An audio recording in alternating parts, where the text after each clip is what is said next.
Louvado seja nosso Senhor Jesus Cristo, para sempre seja louvado. Evangelho de Jesus Cristo, segundo Mateus. Naquele tempo, o Espírito conduziu Jesus ao deserto para ser tentado pelo diabo. Jesus jejuou durante 40 dias e 40 noites. E depois disso, teve fome. Então, o tentador aproximou-se e disse a Jesus: Se és filho de Deus, manda que estas pedras se transformem em pães.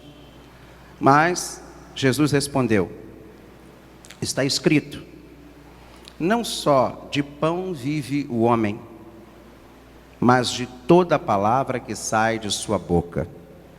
Então o diabo levou Jesus à cidade santa, colocou-o sobre a parte mais alta do templo e lhe disse: Se és filho de Deus, lança-te daqui abaixo, porque está escrito, Deus dará ordens aos seus anjos a teu respeito, e eles te levarão nas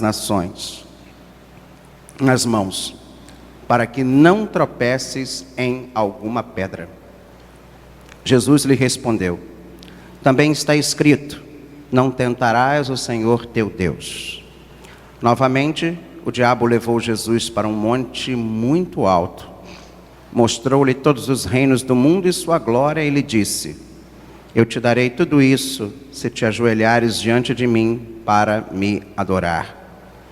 Jesus lhe disse: Vai-te embora, Satanás, porque está escrito, adorarás ao Senhor teu Deus e somente a Ele prestarás culto. Então o diabo o deixou e os anjos se aproximaram e serviram a Jesus. Palavra da salvação, glória a vós, Senhor. Caros irmãos, queridas irmãs, começamos a quaresma. Começamos os 40 dias de preparação para a Páscoa. 40 dias que fomos convidados na última quarta-feira de cinzas a viver intensamente o jejum, a oração e a esmola. Vimos claramente na leitura aqui do Evangelho, que foi extraído de Mateus, capítulo 6, versículos 1, 6, 16 a 18. Ali nós vemos bem resumido e vimos e refletimos isso na quarta-feira de cinzas, o espírito da quaresma. Eu costumo dizer que cada semana agora da quaresma, nós vivemos uma palestra de Jesus, uma pregação de Jesus. Mas não é uma pregação como eu estou fazendo aqui, com palavras, mas a pregação de Jesus é sobretudo feita pela sua própria vida, pelas suas próprias atitudes. E nós estamos sendo introduzidos nesse primeiro domingo na experiência que Jesus viveu no deserto. Jesus foi conduzido pelo Espírito Santo, foi conduzido pelo Espírito de Deus ao deserto, e aqui o texto de Mateus é muito claro, para ser tentado pelo diabo. Então, o Espírito Santo, que é um primeiro dado importante, ele não só nos conduz a experiências maravilhosas, o Espírito Santo não nos conduz só a termos aquelas experiências de dons, sabe? Não nos convida só aquela experiência de cantar, de pular, de louvar, de orar em línguas. O Espírito Santo de Deus também nos convida a ser tentados pelo diabo. Já viu isso? Já reparou isso? Não é só o reteté, né, que o pessoal faz, o Espírito Santo, né? Tem um povo que roda que nem um peão do reteté. O Espírito Santo, ele também nos conduz à tentação. também nos conduz à provação. Porque é pela provação, é pela tentação que nós somos burilados por Deus. Nós somos, como é que eu posso dizer? Nós somos moldados, formados por nosso Senhor Jesus Cristo. Então, essa primeira experiência, o Espírito conduz Jesus ao deserto para ser tentado pelo diabo. O Espírito também nos conduz a um deserto, não como aquele da Judéia, lá de Jericó. Segundo a tradição, Jesus foi tentado. Jesus nos conduz a um deserto árido, que é o quê? Uma cidade, um local de trabalho, um local que a gente vive, com uma aridez espiritual muito profunda, para ali também sermos tentados pelo diabo. E o que Jesus fez? Olha que interessante. Ele é conduzido para a oração, como também ele é conduzido para onde? Para o jejum. Jesus jejuou durante 40 dias e 40 noites e depois teve fome. Então o jejum, como eu dizia, não é uma prática da Idade Média, não é uma prática dos rigoristas, não, é uma tradição judaica que remete aos tempos mosaicos e até mesmo anteriores. A experiência do deserto, vamos falar, por exemplo, do povo de Israel com Moisés, durante 40 anos, se alimentando apenas do maná e daquilo que proporciona o deserto. A dureza de vida, a dureza do jejum é importante. É engraçado, né? Porque hoje em dia muitos nutricionistas têm falado para a gente de quê? Do jejum intermitente. Isso aí hoje é moda. Jejum é moda hoje, para muitas pessoas emagrecerem, ter um corpo perfeito. Então, se faz bem para o corpo, de certa forma, ajuda a educar o corpo, imagina a nossa alma. Então, Jesus, no deserto, nos convida à oração, à escuta de Deus e ao jejum. E, obviamente, depois de 40 dias, ele teve fome. Ele teve fome de pão? Teve. Teve sede? Claro que teve. Aliás, o tema da campanha da fraternidade esse ano é sobre a fome. Jesus também teve fome. Jesus teve fome de pão, Jesus teve fome da palavra, Jesus teve fome de Deus.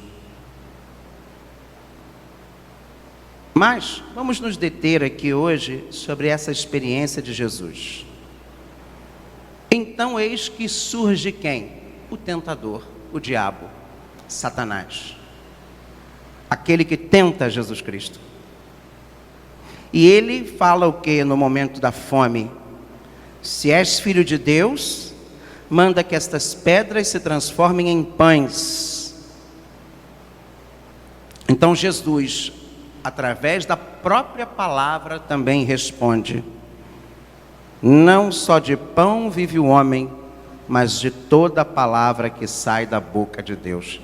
Então a palavra que sai da boca de Deus também é alimento.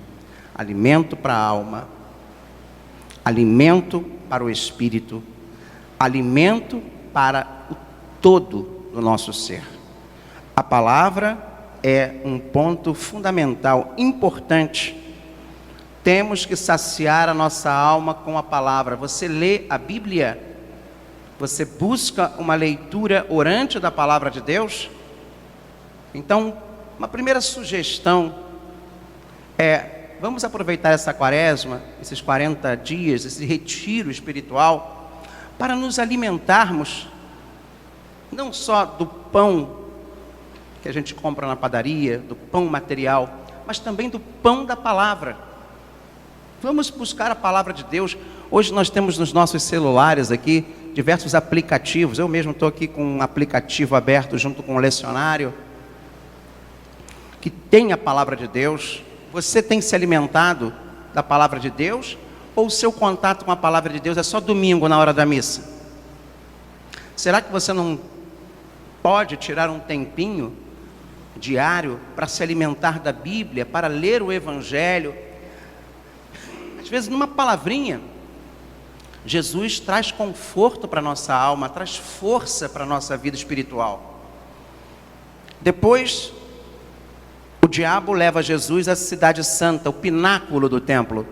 Engraçado, nós temos lá em Jerusalém, o pináculo, o pedaço do pináculo caído no chão do templo, tá? O local exato onde Jesus foi levado pelo diabo. Então, quando a gente fala da tentação do pão, a gente fala da tentação do prazer, né? Porque o prazer não é só sexo. Um bom alimento, um bom vinho, um bom passeio, é prazer, físico inclusive. Agora, a segunda tentação é a tentação do poder. O demônio leva Jesus para o pináculo do templo, da onde se tocavam as trombetas, e fala, a parte mais alta do templo de Jerusalém, e fala, usando também, olha que interessante, agora o demônio nessa segunda tentação usa a palavra. Usando a palavra, o demônio diz, se és filho de Deus, lança-te daqui abaixo, porque está escrito, Deus dará ordem a seus anjos a teu respeito, e eles te levarão nas mãos para que não tropeces em alguma pedra. Ou seja, se joga, você é o cara, você é o filho de Deus, você é bom. Quantas e quantas vezes o demônio nos tenta pelo poder, pela vaidade? O tempo todo, né? Ainda mais você ou eu, que temos uma autoestima um pouco baixa, que nos sentimos inferiorizados. O mundo de hoje, ele faz como o demônio. Ele te leva até uma certa altura, ele te coloca uma certa posição social, para que você possa se achar aquilo, se achar de uma tal maneira pela vaidade e tentar a Deus pelo poder.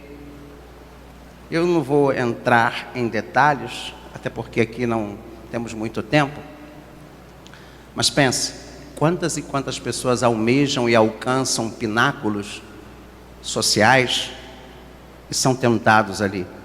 Lembra daquele filme, O Advogado do Diabo? Que o diabo leva o jovem advogado ao alto do prédio, do maior prédio lá em Nova York. Então, cuidado, não perca a sua essência, a sua simplicidade. Não se deixe levar pela vaidade, pela arrogância. Infelizmente somos tentados assim, nem percebemos. Aliás, tem um ditado que diz, né? Queres conhecer uma pessoa? Dê poder a ela. Depois a última tentação, a tentação do ter. Jesus mais uma vez é levado pelo demônio. E um detalhe importante. Na tentação do poder, o diabo usa a Bíblia. Então não pense que a própria palavra de Deus, ela pode ser um instrumento de tentação de poder. Não esqueça disso. Quantas e quantas pessoas são chamadas a manipular a palavra? O demônio manipulou a palavra aqui. E terceira e última tentação é a tentação do ter. Quantas e quantas pessoas estão prostradas ao dinheiro? Quantas e quantas pessoas estão prostradas aos bens materiais? Hein? Quantas e quantas pessoas estão prostradas aos reels, né, do Instagram, aos filtros, às imagens, aos locais? Quantas e quantas pessoas estão prostradas a quererem ser descoladas nesse mundo? São novas formas de tentação que o demônio quer nos impor, inclusive aqui na rede social, não é verdade? Então, meus irmãos e minhas irmãs, cuidado, porque o mal existe, o demônio existe, o demônio nos tenta. somos conduzidos pelo Espírito ao deserto para ser tentados. O Espírito não nos conduz só para o louvor, só para a emoção, né? Só para o reteté, como as pessoas falam. O Espírito também nos conduz ao deserto para a tentação, para a experiência desse bom combate espiritual. Não vamos nos prostrar aos prazeres, ao poder e ao ter nesse mundo. Vamos adorar o Senhor, nosso Deus. Vamos somente a Ele prestar culto. Porque é aí que o diabo se afasta. É aí que os anjos se aproximam. É aí que Deus está conosco. Amém.